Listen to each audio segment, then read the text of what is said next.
Et salut à tous ces petits potes, aujourd'hui je vous branche sur la mole.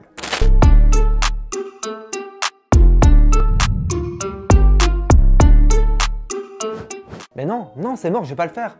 Ok, je travaille pour toi, ok, t'es mon patron, mais je vais pas compter 7500 graineries juste pour que tu fasses un curry. Quoi?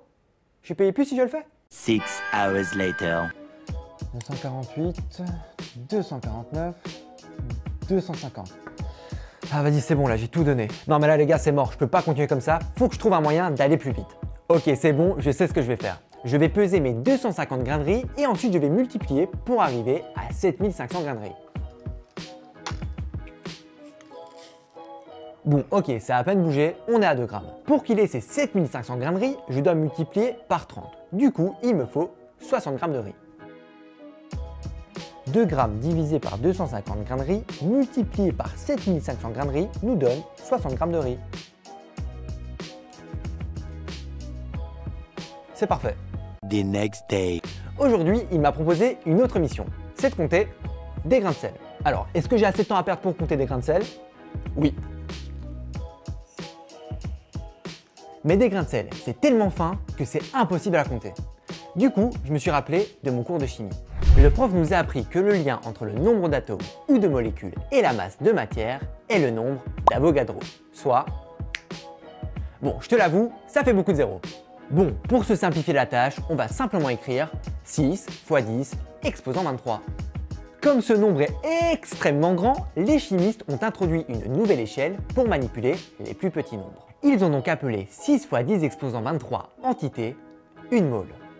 Et là tu te demandes, à quoi ça sert de savoir ça? Revenons à nos graineries.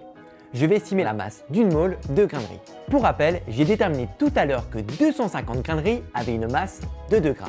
Maintenant, je multiplie par le nombre d'unités dans une mole. J'obtiens alors la masse d'une mole de graineries en grammes ou kilogrammes. En réalité, tu ne verras jamais une mole de graineries, car cela représente plus de 1 million de fois la masse de riz produite chaque année sur Terre. Tu ne verras jamais non plus une mole de grains de sel, car avec des grains de sel d'un demi-millimètre d'épaisseur, la Belgique entière serait recouverte de 1000 mètres de sel. Alors la mole, ça sert à quoi? Tu as bien vu que c'était impossible de compter les grains de sel. Et en ce qui concerne les atomes et les molécules, c'est pas possible non plus de les compter car ils sont encore plus petits. Mais grâce au tableau périodique, tu peux déterminer la masse d'une mole de n'importe quel atome ou molécule. Nickel chrome, non? Et ouais mon gars, c'est la base, c'est aussi des jeux de mots. Stop it. Get some help. En parlant de nickel chrome. 6 x 10 exposant 23 atomes de nickel, soit une mole de nickel a une masse de 58,69 grammes. 6 x 10 exposant 23 atomes de chrome, donc une mole de chrome, a une masse de 51,99 grammes. La masse en grammes d'une mole d'atome correspond à la masse atomique relative de cet atome. La masse en grammes d'une mole de molécule correspond à la masse moléculaire relative de cette molécule. J'ai pas pu compter les grains de sel, mais maintenant je sais qu'une mole de sel de cuisine vaut 58,44 grammes. Bon là je suis prêt pour tous ces autres défis. Pour impressionner mon patron, je lui ai préparé un dixième de mole de sel, ce qui me donne 5,8 grammes de NaCl. Maintenant je suis prêt pour tous ces prochains défis. Quant à toi, si tu veux aller plus loin, n'hésite pas à en parler à ton prof de sciences. De toute manière, il a accès à cette capsule via e-class. Moi je te dis à la prochaine. Ciao, bye bye.